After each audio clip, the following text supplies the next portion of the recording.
Let us all stand up for a prayer and next us to this name. Father, the Son, and the Holy Spirit. Father, the Son, and the Holy Spirit. Okay, thank you for your cooperation, Miss Angel. And now, please stay up here in front to come or to join me in our exercise. Okay, please stand up all class and let's give an energy to our exercise. Okay? Everybody, let's get ready to walk. Okay, let's go. Shake, shake, just like this. Shake, shake, just like this. Shake, shake, just like this. Handle your hand. Wiggle them, just like this. Wiggle them, just like this. Wiggle them, just like this. Handle your hand. Thank you for your cooperation, class, and thank you for your cooperation, Miss Angel. And now, may I grab before you take your seat, please pick up some pieces of paper under your chair and align your chair properly. And may teacher class, you may check your fingernails and your uniform. All right, class, thank you for your cooperation again. And now, you can take your seat and we will have an attendance first. When I call your name, say present, okay? Trisha, alright, Angel, Michelle, alright,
regarding to our new topic.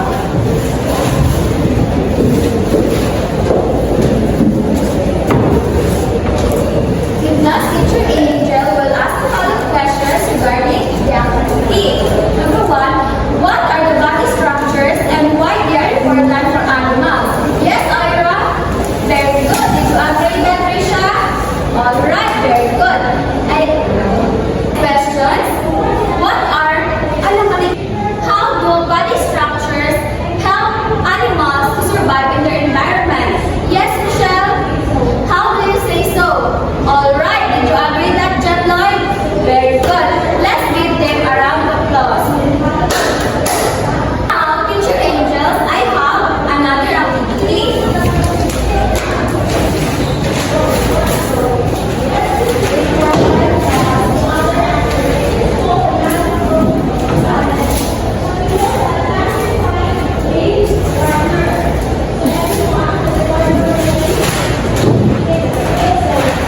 Wait for a while, teacher Angel, we're still remote. One.